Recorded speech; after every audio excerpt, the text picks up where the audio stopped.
4. Pancasila sebagai dasar nilai pengembangan ilmu.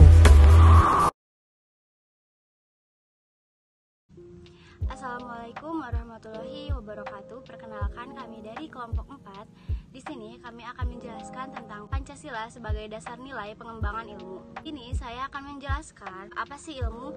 Nah, ilmu berasal dari bahasa Arab yang berarti alima atau memiliki arti pengetahuan. Kata ilmu juga dalam bahasa Indonesia bisa diekuivalenkan dengan kata sains yang memiliki arti juga pengetahuan. Ada berapa sih macam-macam ilmu? Nah, macam-macam ilmu memiliki 3 kategori. Yang pertama yaitu hipotesis, teori, dan yang terakhir dalil hukum. Ilmu haruslah sistematis berdasarkan metodologi. Dalam kajian ilmiah, apabila data yang dikumpulkan baru sedikit atau belum lengkap, para ilmuwan akan mengeluarkan hipotesis. Nah, hipotesis itu dugaan pikiran sejumlah data. Hipotesis memberi arah pada penelitian dalam menghimpun data. Data yang cukup sebagai hasil penelitian pada hipotesis. Bila data itu valid, maka hipotesis akan berubah menjadi tesis atau hipotesis akan berubah menjadi teori. Secara etimologis, kata pengetahuan berasal dari bahasa Inggris yaitu knowledge. Dalam Encyclopedia of Philosophy dijelaskan bahwa definisi pengetahuan yaitu kepercayaan yang benar. Menurut Ghazalba juga, pengetahuan adalah apa yang diketahui atau hasil pekerjaan. Pekerjaan tahu tersebut adalah hasil dari kenal, sadar, insaf, mengerti, dan pandai. Pengetahuan itu adalah semua milik atau isi pikiran. Dengan demikian, pengetahuan merupakan hasil proses dari usaha manusia untuk tahu. Dalam kamus filsafat dijelaskan bahwa pengetahuan atau knowledge adalah proses kehidupan yang diketahui langsung dari kesadarannya sendiri. Beranjak dari pengetahuan adalah kebenaran dan kebenaran adalah pengetahuan, maka di dalam kehidupan manusia dapat dimiliki pengetahuan dan kebenaran. Pada Kamus Besar Bahasa Indonesia atau KBBI, ilmu disamakan artinya dengan pengetahuan. Diambil dari asal katanya, kita dapat mengetahui bahwa pengetahuan diambil dari kata bahasa Inggris atau yang berarti knowledge. Sedangkan ilmu diambil dari kata science dan peralihan dari bahasa Arab yaitu alima. Untuk memperjelas pemahaman, kita juga perlu membedakan antara pengetahuan yang sifatnya prailmiah dan pengetahuan ilmiah. Nah, pengetahuan prailmiah yaitu pengetahuan ilmiah pada umumnya. Sebaliknya, ilmiah adalah pengetahuan yang harus memenuhi syarat-syarat ilmiah. Pengetahuan pertama disebut dengan pengetahuan biasa, dan pengetahuan kedua bisa disebut juga dengan pengetahuan ilmiah. Adapun syarat-syarat yang dimiliki oleh pengetahuan ilmiah, yang pertama yaitu harus memiliki objek tertentu atau bisa disebut juga objek formal dan material. Kedua yaitu harus bersistem.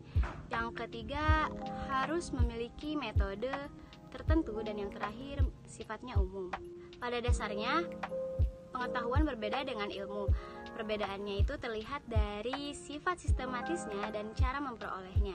Dalam perkembangannya, pengetahuan dengan ilmu bersinonim arti, sedangkan dalam arti material keduanya mempunyai perbedaan. Hal ini berdasarkan kutipan dari Suwaidi tahun 2016. Dari hal tersebut dapat diketahui bahwa ilmu adalah sebuah pengetahuan yang berobjek, bersistem, dan bermetode, dan bersifat universal.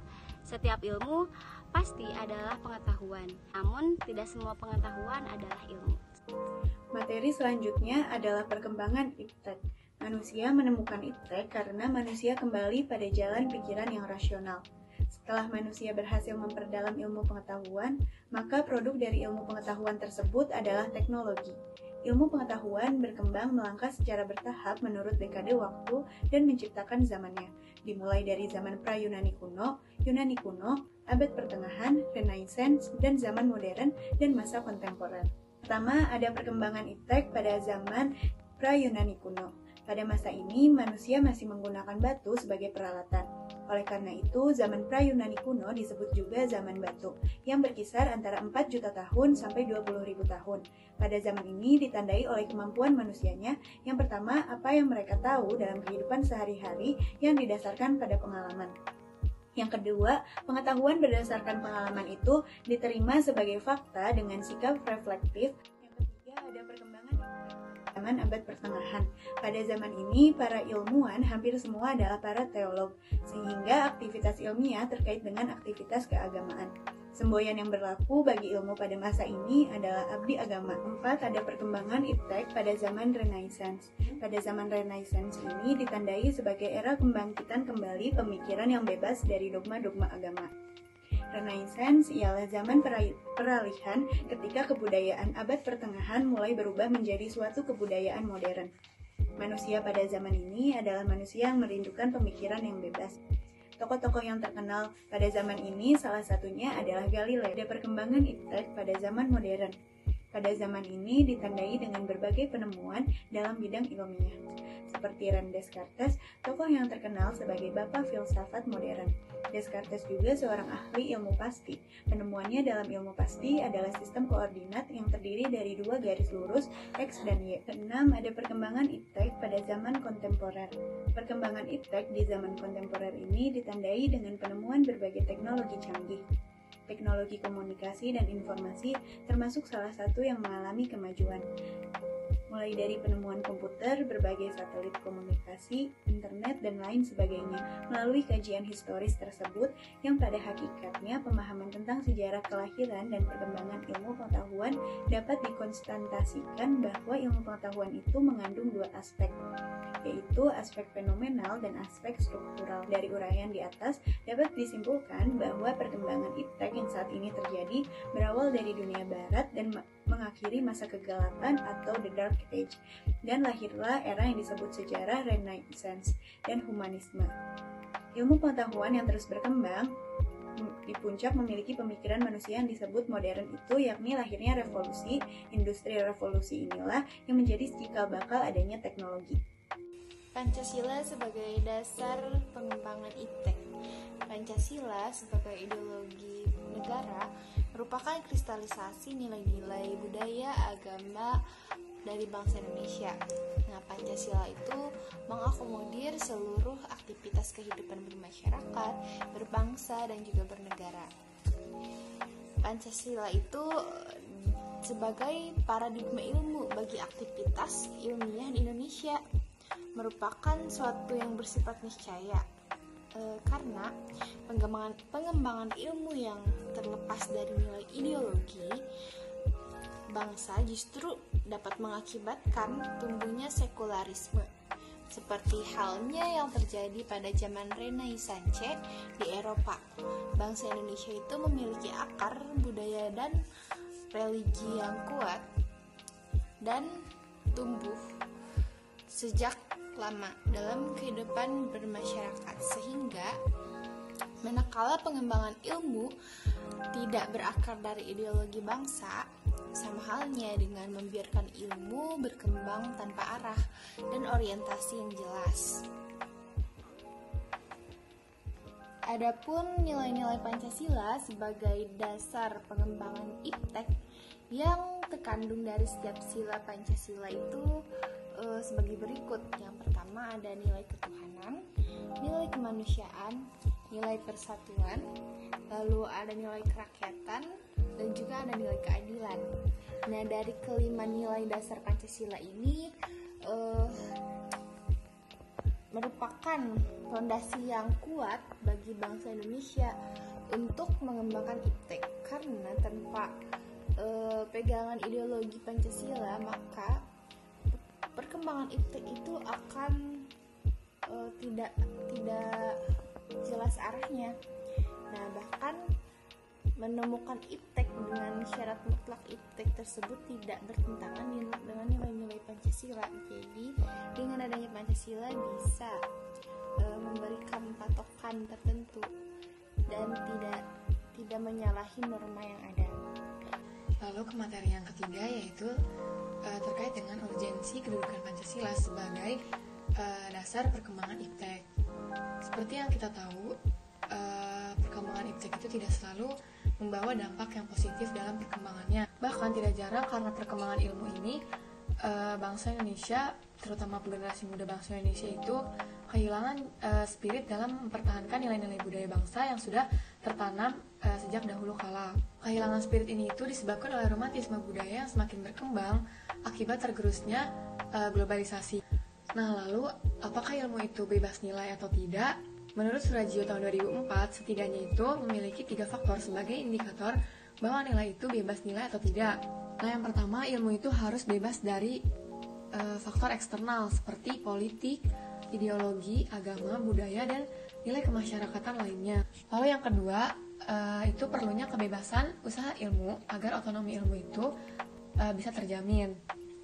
Lalu yang ketiga, penelitian ilmiah itu juga tidak luput dari pertimbangan etis yang sering dituding menghambat kemajuan ilmu karena nilai etis itu sendiri bersifat universal.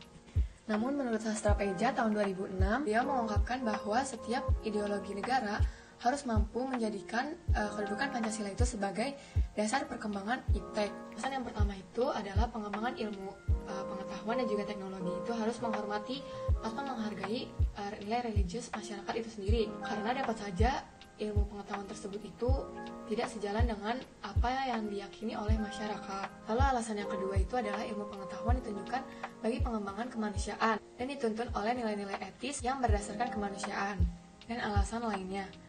Lalu masih menurut Sastra Peja tahun 2006, Pancasila itu tidak hanya sebagai dasar perkembangan iptek saja, namun Pancasila juga sebagai landasan etika dalam perkembangan ilmu pengetahuan dan juga teknologi.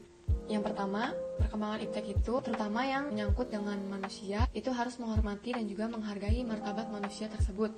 Sebagai contoh itu adalah perkembangan ilmu pengetahuan dalam rekayasa genetik. Lalu yang kedua, iptek juga harus meningkatkan kualitas hidup manusia di masa sekarang maupun di masa depan. Lalu yang ketiga, pengembangan iptek itu hendaknya membantu pemekaran komunitas manusia baik lokal, nasional maupun internasional. Lalu yang terakhir, iptek itu hendaknya menciptakan masyarakat yang semakin adil. Dari uraian penjelasan tadi yang berasal dari tokoh-tokoh masyarakat mengenai Pancasila sebagai dasar perkembangan iptek itu mengandung makna yang berbeda-beda. Pengertian yang pertama bahwa iptek itu tidak boleh bertentangan dengan nilai-nilai Pancasila, mengandung asumsi bahwa ilmu pengetahuan dan juga teknologi itu berkembang secara otonom, yang kemudian dalam perjalanan perkembangannya itu akan beradaptasi dengan nilai-nilai Pancasila. Lalu makna yang kedua, bahwa setiap ilmu pengetahuan yang dikembangkan di Indonesia harus menyertakan nilai-nilai Pancasila sebagai faktor internal yang mengandalkan bahwa sejak awal pengembangan iptek itu sudah harus melibatkan nilai-nilai Pancasila. Lalu makna yang ketiga adalah bahwa nilai-nilai Pancasila berperan sebagai rambu normatif bagi pengembangan iptek. Ini berasumsikan bahwa adanya rule of the game yang harus disepakati oleh ilmuwan-ilmuwan sebelum ilmu itu dikembangkan. Lalu yang keempat, menempatkan bahwa setiap perkembangan iptek harus berakar dari budaya dan ideologi bangsa Indonesia, dan memandang nilai Pancasila itu tidak hanya sebagai dasar nilai perkembangan ilmu, tapi sudah menjadi paradigma ilmu yang berkembang di Indonesia. Untuk itu diperlukannya penjabaran yang lebih rinci dalam pembicaraan di kalangan intelektual Indonesia. Dan juga untuk mengetahui sejauh mana nilai-nilai Pancasila selalu menjadi bahan pertimbangan bagi keputusan-keputusan ilmiah yang diambil. Baik, yang selanjutnya adalah alasan diperlukannya Pancasila sebagai dasar nilai pengembangan ilmu. Pentingnya Pancasila sebagai dasar pengembangan ilmu dapat ditelusuri ke dalam hal-hal sebagai berikut. Yang pertama adalah pluralitas nilai yang berkembang dalam kehidupan bangsa Indonesia. Dewasa ini seiring dengan kemajuan iptek menimbulkan perubahan dalam cara pandang manusia tentang kehidupan. Nah, hal ini membutuhkan renungan dan refleksi yang mendalam agar bangsa Indonesia tidak terjerumus ke dalam penentuan keputusan nilai yang tidak sesuai dengan kehidupan bangsa. Selanjutnya, dampak negatif yang ditimbulkan kemajuan iptek terhadap lingkungan hidup berada dalam titik nadir yang membahayakan eksistensi hidup manusia di masa yang akan datang. Selanjutnya, perkembangan iptek yang didominasi negara-negara barat dengan politik global ikut mengancam nilai-nilai khas dalam kehidupan bangsa Indonesia seperti spiritualitas, gotong royong, solidaritas, musyawarah, dan lain-lain. Sementara itu, alasan Pancasila dijadikan sebagai dasar pengembangan ilmu pengetahuan dan teknologi yang pertama adalah karena kerusakan lingkungan yang ditimbulkan oleh adanya iptek, kemudian mengakibatkan generasi yang akan datang menerima risiko melawan bencana. Yang selanjutnya ada penggunaan benda-benda teknologi yang menggantikan peran nilai-nilai leluhur. Selanjutnya adalah gaya hidup global yang menghentikan nilai-nilai kearifan lokal. Yang selanjutnya yaitu ada dinamika dan tantangan Pancasila sebagai landasan pengembangan iptek. Pancasila sebagai landasan pengembangan ilmu belum dibicarakan secara eksplisit oleh para penyelenggara negara sejak Orde Lama sampai masa reformasi. Para penyelenggara negara juga umumnya hanya menyinggung masalah tentang keterkaitan antara pengembangan ilmu dan dimensi kemanusiaan atau humanisme. Sementara itu, tantangan terhadap Pancasila sebagai dasar pengembangan iptek di Indonesia yaitu ada 4. Yang pertama yaitu ada kapitalisme yang menguasai perekonomian dunia, termasuk Indonesia. Nah, akibatnya yaitu penerapan nilai-nilai Pancasila sebagai dasar pengembangan ilmu menjadi terbatas. Yang kedua ada globalisasi yang menyebabkan lemahnya daya saing bangsa Indonesia dalam pengembangan iptek, sehingga Indonesia lebih berkedudukan sebagai konsumen daripada produsen. Yang ketiga ada konsumerisme, yaitu yang menyebabkan Indonesia menjadi pasar dari produk negara yang lebih maju. Dan yang terakhir yaitu ada pragmatisme yang berorientasi pada 3 ciri. Nah, yang pertama yaitu keberhasilan, yang kedua kepuasan, dan yang ketiga hasil, yang mewarnai perilaku kehidupan sebagian besar masyarakat Indonesia. Kesan pesan dari kelompok. Kesan-pesan saya selama mengikuti mata kuliah Pancasila semester 1 yaitu materinya lumayan mudah dipahami dan cara mengajar dosennya sangat berbeda dari yang lain. Kesan mengikuti pembelajaran Pancasila selama 1 semester ini sangat menyenangkan karena dalam proses pembelajarannya tidak hanya menggunakan media Zoom dan Google Classroom, tetapi menggunakan media YouTube juga dalam proses pembelajarannya. Dan pesannya, terima kasih kepada Bapak Adi yang telah mengajarkan materi-materi selama 1 semester ini. Dan semoga channel YouTube Bapak tambah sukses dan menjadi salah satu channel pembelajaran terbaik. Pesan dan pesan setelah mempelajari mata kuliah Pancasila, kesannya sangat menarik dan sangat menyenangkan. Untuk pesannya, semoga kedepannya lebih baik lagi. Kesan pesan selama perkuliahan Pancasila itu sangat menyenangkan, mengasyikan, dan juga menarik karena media pembelajarannya itu berbeda dengan mata kuliah lain, yaitu melalui platform YouTube. Semoga kedepannya YouTube channel Bapak bisa semakin sukses dengan subscriber yang bertambah banyak dan juga dapat dijadikan media pembelajaran oleh mahasiswa maupun pelajar di luar sana. Sekali lagi sukses terus Bapak dan juga terima kasih atas ilmunya yang sudah diberikan. Kesan saya selama perkuliahan 1 semester ini cukup baik meskipun beberapa kali dikendala jaringan, tapi saya tetap mengusahakan agar tetap mengikuti kegiatan perkuliahan Pancasila yang tentunya menambah wawasan saya dan tentunya menambah rasa cinta saya terhadap negara Indonesia. Pesan saya pada diri saya sendiri, semoga saya dapat mengimplementasikan ilmu yang telah saya dapatkan selama perkuliahan 1 semester ini. Kesannya yaitu sangat menyenangkan dikarenakan belajarnya pun tidak membosankan, seperti hanya menggunakan Zoom saja atau Google Classroom saja, tapi menggunakan media YouTube juga yang menuntut kita untuk lebih kreatif. Pesannya, semoga Bapak semakin sukses dan channel YouTube Bapak dijadikan sebagai sarana pembelajaran terhadap mahasiswa lain di luar sana.